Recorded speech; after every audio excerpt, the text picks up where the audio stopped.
Allez, salut tout le monde, on se retrouve aujourd'hui pour notre vidéo du dimanche. On a pas mal de choses à voir. On en a vu quand même pas mal la dernière fois, donc c'était vendredi. On va encore voir pas mal de choses ce soir en stream, on en évoquera aussi. Stream à 21h, pensez à checker la description. On va faire un rapide tour sur les news. Le compte Twitter La Baleine commence à revivre à nouveau. Il y a quand même pas mal de stats qui reviennent. On fait souvent des 3000, des 7000 et plus vues. On voit qu'il y en avait 26 000 ici. Ce qui n'était pas le cas avant, donc ça fait quand même plaisir de voir le compte revivre. Donc voilà. Je pense qu'on avait parlé la dernière fois au niveau des régulateurs, ça commence à être de plus en plus compliqué. On pourrait avoir le BUSD, qui a été donc fait par Paxos pour Binance, qui pourrait disparaître parce que les régulateurs s'intéressent énormément aux stablecoins et ils n'aiment pas trop ça. Et malheureusement, c'est pas très bon. Donc, pour l'instant, rien n'est acté. Le BUSD ne disparaît pas, mais s'il disparaît, ça pourrait être une nouvelle secousse pour le marché dans le cas où c'est quand même la plus grosse réserve de Binance. Alors après, bien sûr, tout est backé contre du vrai dollar, etc. En tout cas, dans la théorie.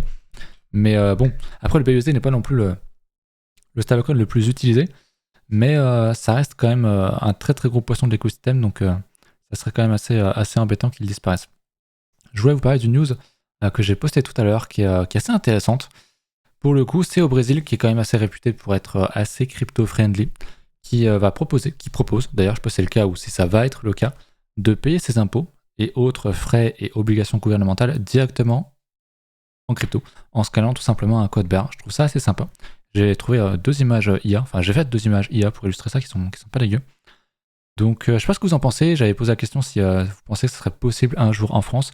Les gens sont en mode non, on n'y croit pas, peuple de vieux, etc., etc. Donc malheureusement je pense que c'est pas prêt de voir le jour, je vois rien qui indiquerait ça non plus. Mais dans 5 ans, dans 10 ans, peut-être, pourquoi pas. Ça pourrait être pas impossible, je pense. Donc voilà. Pas grand chose d'autre niveau news, en tout cas grosse news. Donc on va aller sur les graphiques. Hop, on va se passer ici. On va commencer bien sûr par BTC, c'est là où j'ai des choses quand même assez intéressantes à dire. On va aller directement en H4. Je vous parlais de ce niveau qu'on allait sans doute casser, le niveau des 22 300, on l'a cassé. On va enlever le Vegas Daily. Ce que je vous disais, c'est qu'ici on avait une grosse structure de prix. Donc entre 20K et 21K 4, que c'était une bonne zone d'achat. Ça fait longtemps que je vous en parle, que toute cette zone-là, c'est à mon avis une bonne zone d'achat. On est dans le Vegas H4, on est bien dedans, on rebondit là-dedans, pour l'instant on est encore inter, pile poil en plus sur le bas. Donc ça commence à être intéressant potentiellement si on commence à structurer quelque chose d'un peu plus évident, qu'on fait quelque chose comme ça. Il y aura sans doute un achat à jouer au niveau de la cassure. Maintenant c'est peut-être encore un peu précipité, même si on va le voir juste après, il y a quand même de bonnes choses qui se montrent. Selon moi, on pourrait avoir un bottom ici. Au final, on n'a quand même pas cassé grand-chose. Je veux dire, la tendance de fond n'est absolument pas remise en cause. On a une tendance qui est très forte. On casse aussi dit quand même un bon niveau pour prendre de la liquidité selon moi. Mais si on regarde, je crois que c'est ici, on est retourné dans un Fear and Greed Index assez neutre. Et ma question, c'est comment est-ce que tu peux être neutre dans une tendance comme ça? Comment tu peux être neutre? J'avoue, je comprends pas, j'ai du mal. Donc je pense que c'est plutôt bon signe. Alors peut-être qu'on ira un peu plus bas, mais je pense qu'on est dans une structure qui potentiellement pourrait être intéressante pour aller continuer notre hausse et avoir un mois de février assez bullish, en tout cas terminé sur une belle culture, pourquoi pas. Donc je surveille ça. Autre chose à noter aussi, c'est qu'on a pas mal de funding négatif alors que le prix monte. Ce qui est quand même pas mal, on a pas mal de ventes ici. On commence à structurer, on commence à se rapprocher de résistance, on la travaille encore et encore et encore, donc c'est plutôt de bonne augure, je dirais, pour une éventuelle hausse. Donc j'aime bien ce que je vois, honnêtement. Les gens ont pas l'air d'être dedans, ont l'air d'être assez bear. Ça short quand même pas mal. On le voit avec le funding, on le voit aussi avec le CVD qui montre depuis longtemps maintenant une grosse pression à la vente. Même si encore une fois, on est censé le regarder sur du 5 minutes, du 15 minutes. On voit que ça vend énormément. À chaque fois qu'on regarde en 15 minutes, à chaque fois on voit qu'on fait des plus bas sur le CVD et pas forcément sur le cours. On voit par exemple cette structure-là, on fait un bottom, on a un bottom bien au-dessus sur le cours, alors que sur le CVD, vraiment, il y a une très forte pression vendeuse là-dedans, et je pense qu'on va prendre ces gens à revers et qu'on ira continuer un petit peu plus haut, puisque de toute façon, les alts sont quand même très belles. Je vous en ai parlé d'ailleurs, moi j'ai remis un petit peu de sous dans une alt, je crois que j'en ai parlé vendredi, et je pense que je vais peut-être même en remettre potentiellement, parce que vous savez que j'avais un peu de cash de côté. Donc je vais surveiller ça de très près, c'est pas impossible que je passe un achat ce soir d'ailleurs Ou peut-être demain, généralement le lundi c'est quand même assez rouge, donc j'attendrai peut-être 1 ou 2 jours. Mais il n'est pas du tout impossible que j'aille renforcer certaines positions ou en créer de nouvelles si jamais j'ai des beaux setups, donc je vais surveiller ça. Au niveau de l'open interest, pas grand chose, on monte tranquillement. Il n'y a pas eu de grande fermeture de position dans ce mouvement baissier là. On n'en crée pas non plus extraordinairement beaucoup non plus, donc pas grand chose à dire là-dessus. Mais j'aime quand même bien ce que je vois. J'aime bien les structures qui sont en train d'être mises en place. On peut largement venir faire un plus bas avant de structurer quelque chose et repartir. Hein. Je pense pas qu'on parte forcément là maintenant tout de suite, mais je pense que dans les prochains jours, prochains jours ou semaines, on risque de repasser au-dessous des 22 300. Ce que j'aimerais beaucoup. Hein. Si on réintègre assez vite, vous savez que si on reteste ce niveau-là, ce serait sans doute un très bon achat avec un stop évident ici. Donc affaire à suivre, mais j'aime bien ce que je vois pour l'instant, honnêtement. De même que sur Kingfisher, au niveau des liquidations, on a pas mal de niveaux au-dessus. Les gros niveaux sont à 23K et quelques, donc si je regarde le cours, ça nous amène sur les plus hauts, ici. Donc c'est plutôt pas mal. On a des niveaux bien au-dessus aussi à 34K, mais il n'y a plus grand-chose en dessous, donc en tout cas dans les très très gros leviers, je devrais peut-être regarder sur des leviers un peu plus médium, je sais pas ce qui va me sortir. Ouais, il y a des gros niveaux en dessous, mais il y a aussi des gros niveaux à 34K. Tous les dans les 30K, il y a quand même pas mal de niveaux sur un point de vue pendant un petit peu plus long terme. On a toujours ce gros pic hein, à 25K. Pour moi, c'est une target qui est totalement légitime. Je vous parlais pas des 25K, mais des 27 si je dis pas de conneries. On va repasser en hebdo. Voilà, le premier arrêt Fibo depuis le top de la bulle est à 27K. Donc pour moi, c'est un TP qui sera évident ici. Donc c'est un niveau où on peut largement aller. En plus, ça nous ferait prendre le top ici, le top ici, le top ici. Ça nous ferait prendre pas mal de liquidités. Donc ça serait, à mon avis, un bon moyen de peut-être faire commencer un FOMO pour les gens. Donc voilà, pour moi c'est un TP évident. Peut-être qu'on ira beaucoup plus haut, comme je vous le disais. Mais sur du assez court terme, je pense que les 27K, il y a quand même des profits à prendre si on y va. Voilà pour ça. Qu'est-ce que je voulais vous montrer d'autre? Peut-être que niveau altcoin, c'est quand même pas super évident. Bon, aujourd'hui ça va, bon c'est surtout des shitcoins qui pètent, hein, le Baby Dodge, etc. On ira voir le rose si j'oublie pas. J'aime bien ce que je vois ici. On avait sur la semaine quelques trucs qui pètent aussi, dont le rose, le BGB. On ira voir le GRT qui est juste très très fort, même s'il n'a pas refait de plus haut. Mais il est quand même très fort. Globalement, on a quand même pas mal de rouge en hebdo. On le voit, il y a quand même quelques trucs qui résistent. Mais globalement, c'est pas aussi vert qu'il y a quelques semaines. Forcément, faut corriger un petit peu de temps en temps. Donc on va aller voir ça tout de suite. D'ailleurs, on va commencer avec Ether. Ethereum qui reste quand même assez stonk, qui est quand même plus fort que BTC, vous le savez. Il a juste cassé son plus bas ici. Pour prendre les liquidités, il réintègre assez vite. Donc il faudra voir si en H4 il ne nous donne pas un petit setup. Il ressemble pas mal à BTC en H4. Mais s'il casse une résistance ou quoi, ça pourrait être un bon signal. Ether qui est très fort, et vous le savez, on le voit sur la paire face au BTC. Il a un creux ici, il le tient, et pour moi, s'il casse ici, s'il recasse les donc 0,072 600 et quelques, on devrait a priori être amené à retester encore une fois cette résistance qui a été retestée 50 millions de fois et qui un jour va finir par casser. Et je me demande si on n'aurait pas du coup, dans cette période, vous savez qu'elle est souvent propice pour les alts et pour les cryptos de manière générale, enfin pour les marchés de manière générale, donc de février à mai-juin, en gros, avril-mai-juin. Et est-ce qu'on casserait pas tout ça assez prochainement? On a une espèce de, pas de bull run, j'aime pas ce terme-là, mais une mini alt season. On casse des gros niveaux, etc. Et puis on crève petit à petit dans l'année, on revient à mourir.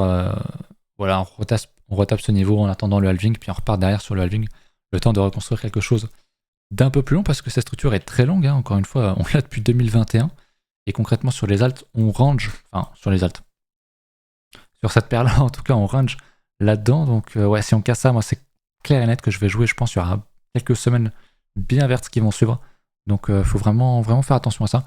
Je vais le regarder vraiment, d'ailleurs j'ai même pas mis de notif, je vais mettre une alerte ici, et je vais en mettre une au-dessus, vraiment au plus haut niveau du trait blanc. Voilà, ça pour moi c'est vraiment deux gros niveaux à surveiller. Si on casse ça, ça devrait être assez volatile sur les alts à la hausse. Donc vraiment à surveiller, pour l'instant on n'y est pas, on peut largement, comme j'ai déjà dit, juste aller casser ce niveau-là, aller crever, structurer plus tard et aller casser, pourquoi pas, l'année prochaine. Donc rien ne presse, mais il y a quand même de belles choses qui sont en train d'être créées. Je voulais voir le rose qui était intéressant, qui est très intéressant. Malheureusement, on n'a pas de structure en hebdo parce qu'on a juste un V-bottom. Donc pour moi, ça c'était inachetable. Alors il y avait une divergence bien sûr, mais pas très très belle à mon goût. Donc malheureusement, pas grand chose à faire. Pour moi, on est plus sur de la prise de profit qu'autre chose. On est vraiment. Alors, il y a une structure en daily ici. C'est un peu facile de dire, bah si, regardez, c'était facile. Il y avait un double bottom, t'as acheté ici et c'était facile. Bon, la vérité, c'est que des double bottoms en daily, on a dû en faire 50 000 dans la descente et c'est le seul qui a marché, tu vois. Mais pas évident. Pas évident du tout. C'est intéressant ce qu'on fait, on casse ce plus haut là. On va le faire en cassure, bien sûr. Mais bon, c'est pas impossible que on revienne retester un niveau un peu plus bas et là, on aura des constructions, des niveaux à payer. Donc, pas de faux mots là-dedans. Pour moi, il n'y a pas de structure, c'est quand même un peu compliqué. Je voulais voir le truc de BitGet. Je sais pas s'ils me le mettent en BitGet token. Ouais, mais je vais le voir. C'est le BGB, je crois. Il me semble que c'est BGB ou BGT. Ouais, c'est ça. Sur BitGet directement. Pareil, inachetable. Inachetable, mais celui-là, on en avait déjà parlé. Donc, je suis pas étonné qu'il explose. On l'avait dit qu'avec le BNB, c'était quand même un des trucs les plus solides. Et que le BitGet présentait quand même une bonne structure. Souvenez-vous, si je passe en hebdo, on avait quand même quelque chose d'assez aussi en 2022, c'est quand même à noter. Et puis on avait une belle résistance ici. Et on consolidait. Sur résistance, on rattaquait encore la résistance, et puis là, on a fini par la casser. Donc on l'a fait sur l'hebdo, on est sur du 70%. Ce qui est honnête, honnêtement, on va pas se mentir, c'est pas mal. Très clairement, je n'irais pas acheter ça. Si un jour, effectivement, on vient retester, pourquoi pas, ce niveau-là, oui. Avec structure, avec signal, machin, bien sûr, oui. Mais là, j'irai jamais de la vie chasser un tel truc. Faites vraiment attention, peut-être que c'est pas trop tard, peut-être qu'on va encore faire x2 ou x je sais pas combien. Mais quand même attention, je préfère largement acheter des structures, comme je vous l'ai montré par exemple sur DYDX, qui a subi un fondamental un peu compliqué ces derniers temps, vu qu'il y a des problèmes d'API. Mais bon voilà, on a une bonne structure, on a un retest, pour moi c'est une bonne entrée. Même si derrière, on est amené effectivement à réintégrer, ce qui n'est pas impossible. Mais comme je dis, Bitcoin est quand même très beau, il y a quand même pas mal de setup, de niveaux intéressants sur les alts. Donc pour moi, c'est pas débile de passer à l'achat sur les alts. En ce moment-là, je sais pas où on est le link que je surveille beaucoup. Alors je ne veux pas rentrer dedans, mais j'aime beaucoup la structure. Alors je vais peut-être plutôt le montrer. On l'a déjà vu 100 fois, mais le link ici, parce que j'ai mon range de dessiner. Il est toujours dans son range. Support, résistance ici, on le voit pas très très bien. Mais il y a bien une résistance ici. Et quand ça va casser la hausse, je pense que ça devrait quand même plutôt bien péter sur les alts. Donc affaire à suivre. Affaire à suivre sur le link. Je voulais voir en jour, qu'est-ce qu'on a qui pète bien. On a le STX. Bon, le Baby Doge, je viens pas regarder. Je pense que c'est un truc qui a été créé il y a 3 jours, donc ça m'intéresse pas. STX, BNX, j'avoue que je connaissais pas trop. STX sur Binance, qui est pas mal. Qui est pas mal du tout. On a un hebdomadaire. Alors, je vais vous montrer même en mensuel. Je connais pas du tout. Ça me dit rien du tout, Stax, en vrai. On le voit hein, sur la bougie rouge. Il précède un énorme momentum, ici. On n'est pas dedans, d'ailleurs. On est donc dans l'order block, mais on n'est pas dedans. Pour le coup, on a un bon order block qui est quand même pas loin. Order block bull ici. On a quand même un gros momentum, donc on est quand même bien revenu, même sur cette structure-là. Si tu prends pas le momentum, si tu prends le bas ici et le haut, ici on est quand même dans une grosse structure, un petit peu comme on est actuellement sur BTC, en H4, mais là en hebdo, on est quand même sur un bon niveau. Moins 93%, c'est pas mal. Et en hebdo, ce que j'aime bien, c'est quoi? Vous le voyez, on a une structure double bottom qui est en train de se former. On casse en hebdo au-dessus, je prends pas en compte les mèches. C'est beau, j'en ai plusieurs qui sont comme ça, je vous les montre depuis un petit moment. On en reverra d'autres d'ailleurs en stream ce soir, pensez à venir. Je pense par exemple, alors c'est pas du tout un conseil ou quoi comme d'habitude, hein, mais là il y a le Benchim qui est là, le Shim qui nous fait exactement la même gueule. On a le RLC qui est un peu moins beau, mais qui casse aussi. On a le Sushi qui est proche de faire, qui est plus dans un range, pardon, je me confonds avec autre chose. Le GRT, j'en ai parlé, qui est très très fort, qui a fait cette structure là aussi, qui a déjà bien pété. Donc il y a quand même de très très très belles choses à faire. Je voulais voir, c'était le BNX. Voilà, le BNX, je connais pas du tout. BNX Tether, on va regarder ça. Ok.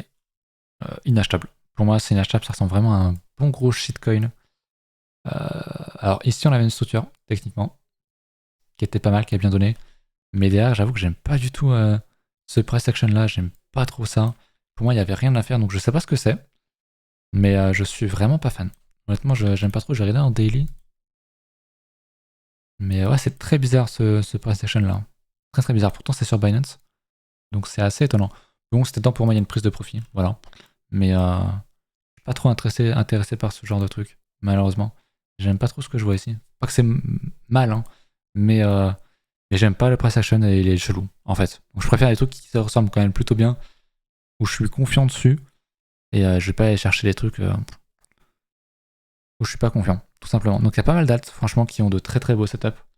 Honnêtement, s'il y en a que vous voulez qu'on regarde pour la prochaine vidéo, n'hésitez pas, ou ce soir en stream, n'hésitez pas à passer. On regardera ça.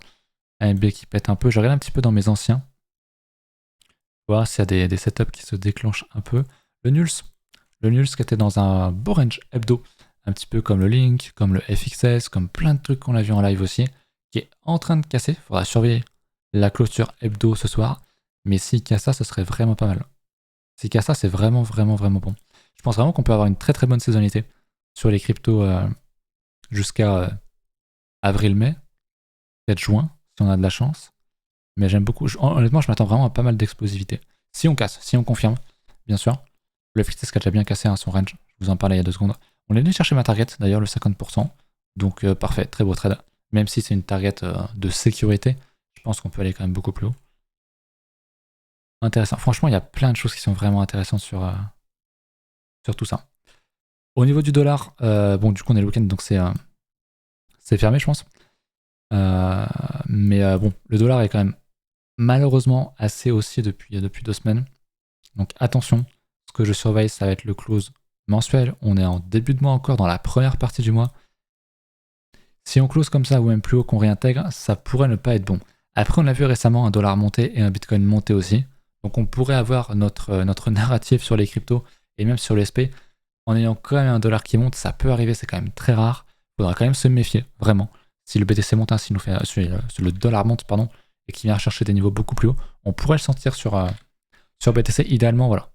Il y a encore plus de 15 jours, 16 jours d'ailleurs, on le voit ici, pour la clôture mensuelle. Si on pouvait clôturer en mensuel ici, sous le support, ça serait quand même vachement bien. Et qu'on fasse un truc un petit peu plus comme ça nous laisserait le temps de respirer sur les cryptos, ça serait vraiment bien. Donc, affaire à suivre.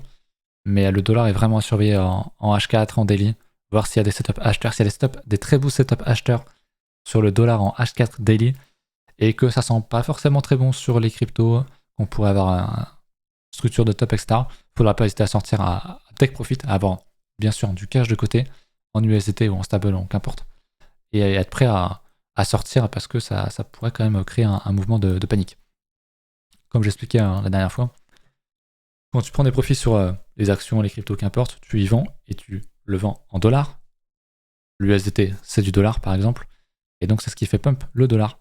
Et quand les gens vendent du dollar, bien souvent, c'est pour aller dans les actifs à risque, crypto, stock, etc. etc. Donc, c'est pour ça qu'on regarde beaucoup le dollar parce que c'est la monnaie maître, en fait, tout simplement. L'USP, j'ai regardé vendredi, je crois, mais sans vraiment y porter une grande attention. C'est quand même pas mal. On a cassé cette fameuse trendline. Attention, ça peut être un piège. Ce que j'aime pas, c'est qu'on a cassé mon niveau horizontal. Je préfère largement les niveaux horizontaux que les obliques. On l'a cassé sur mèche. Donc attention, ça pourrait être un trap. Ça pourrait vraiment être un piège. J'aimerais vraiment pour confirmer qu'on fasse ça semaine prochaine. Ok, si on fait ça, honnêtement, je suis bullish. Sauf si derrière, on réintègre très vite. Ça serait vraiment le meilleur scénario. Voilà. Si on le fait pas, tant pis. Peut-être qu'on peut encore largement consolider ici et faire quelque chose de bullish et partir à avoir un mois d'avril, mai, peut-être juin très haussier.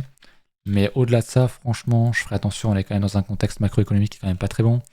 Même si en vrai, on commence à voir un retour des emplois, on commence à avoir un taux de chômage qui... Pas un taux de chômage, pardon, une inflation qui continue de monter, mais qui ralentit quand même pas mal dans la montée. Donc on pourrait être proche d'un top au niveau de l'inflation. On pourrait peut-être voir dans les prochaines semaines, prochains mois, une inflation peut-être diminuer. Ça pourrait être, ou peut-être même stagner, ce qui serait finalement très bon. Enfin, le marché le prendrait comme une bonne news. Bien sûr, il y a toujours beaucoup trop d'inflation, etc. Ça durera longtemps, mais ça pourrait être une bonne nouvelle et les marchés pourraient le presser ainsi. Donc à surveiller le SP. Faudrait vraiment pas qu'on réintègre sous les 3900 points. Ce serait pas bon. Si on casse les 3700, je pense que adieu le bull market pour ce début d'année. Mais c'est à suivre en tout cas. C'est à suivre, c'est à suivre. Et comme je le disais, c'est pas parce que il y a de l'inflation, il y a la guerre, il y a machin, il y a truc, qu'on peut pas faire ça. On peut pas faire la tâche. Il y a toujours le gros risque, vous le savez, je le pense, qu'il y aura une récession.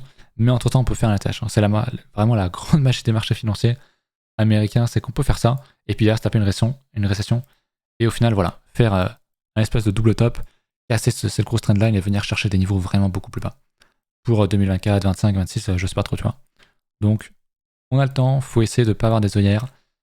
Il peut quand même, malgré dans les circonstances, y avoir des news qui soient considérées comme bonnes. On commence à structurer des choses qui sont intéressantes. Si on commence à inverser comme je disais, l'inflation et que le chômage suit, eh ben ça peut être pas mal. Et ça pourrait être bien pressé et on pourrait être sur des ATH alors qu'on a 5-8% d'inflation, c'est pas un problème. Donc ça dure pas trop longtemps. Voilà. C'est un peu ça. Est-ce que j'ai autre chose à vous montrer là-dessus? On avait fait le point les autres fois sur les GAFAM, donc on va pas y revenir. Bitcoin sur les CME, donc sur le Chicago Mercantile Exchange, on a un gap en dessous qu'on n'est pas venu combler. On a un gap hebdo, donc c'est sans doute un niveau qu'on devrait combler. Malheureusement, après on peut le combler dans un an, comme on peut ne pas le combler. On a des gaps qui n'ont pas été comblés ici, qui n'ont pas été comblés ici en hebdo et en daily. Donc tranquille, je vais enlever ce gros niveau, je parle des gaps ici. Vous voyez, ça on l'a jamais comblé, Si on est vraiment sur un gap qui va entraîner vraiment, je sais pas si c'est gap de rupture, c'est pas du tout gap de rupture. Il y a 3 types de gap. J'ai oublié le nom, je suis pas très fort dans les noms. Mais si c'est vraiment un gap qui crée en fait un très très fort momentum, qu'on fait ça derrière, il y a une chance pour qu'on ne revienne pas le chercher. Ok. Donc ça c'est à noter. On a des gaps aussi au-dessus. On a un gap ici à venir rechercher qui correspond à mes 27K sur BTC, 27-30K sur BTC. On a un très gros gap ici aussi, on en a un autre ici, même si celui-là on pourrait considérer qu'on l'a comblé, mais c'est sur mesh, donc en vrai on l'a pas vraiment comblé. Je le laisse là. Peut-être que je l'ai dessiné en daily d'ailleurs, et qu'en daily il y a rien. Il y a quand même un gap, il y a quand même un trou à venir combler ici à 52 000, ce qui est pas mal. Dans les centres, là, on a quand même un très gros gap à 35K. On a un très gros gap ici, avec un gap pour le coup de rupture, je suis quasiment sûr. Donc ça, c'est un gap. On a quand même pas mal de chances de venir le chercher. Celui-là, je sais pas, on peut ne pas venir le chercher. On peut, comme je le disais, on peut très bien être dans un schéma où en fait, on est dans ces niveaux-là.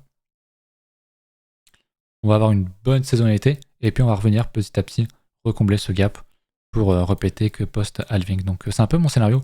Après, je sais pas jusqu'où on va aller, à quel point la tendance sera forte cet été. Enfin, cet été, avant l'été du coup.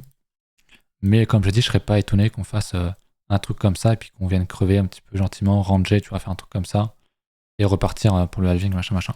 Donc les niveaux qu'on a, pour moi, l'ancien ATH de 2017, les 19K à 20K, on va dire, c'est des niveaux pour moi où on peut retourner. Et en plus, ça correspond au niveau du gap qu'on vient de voir sur les CME. Donc pour moi, il y a un jour, il y a pas mal de chances qu'on vienne rechercher ce niveau. Mais avant, c'est pas parce qu'on vient d'avoir un gap là maintenant tout de suite qu'on va aller le combler dans les semaines qui arrivent. On peut largement partir en tendance contre et revenir le chercher plus tard, ok? Donc faites attention à ça. Les gaps c'est bien, mais comme vous l'avez vu, on les a pas tous repris et je pense pas du tout qu'on vienne rechercher cela. Déjà, on est quand même venu rechercher quand même quelques gaps. Ici, celui-là, je pense que tout le monde l'avait oublié. Il a quand même bien marché, ça a été un bon support. Finalement, on l'a cassé. Donc voilà. Est-ce que j'ai autre chose à vous montrer? On a parlé de l'order flow. Donc je pense que je vais regarder ça ce soir, essayer de voir s'il y a quelques setups intéressants, voir comment ça se passe demain. Si on a des cassures sur les alts, j'entrerai. Si on a une journée un peu rouge, j'attendrai. Parce que souvent le lundi c'est rouge, enfin c'est souvent rouge le lundi, quand on a eu un bon dimanche, un bon samedi. Ce qui n'est pas forcément le cas ici. Mais donc affaire à suivre. Mais je pense qu'il y a des bons moves à faire vraiment dans les prochains jours, prochaines semaines.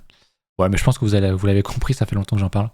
Et pour l'instant, ça se passe plutôt bien. Donc voilà, écoutez, si vous avez des alts que vous voulez que je regarde, n'hésitez pas à me le dire. N'hésitez pas à checker la vidéo de vendredi.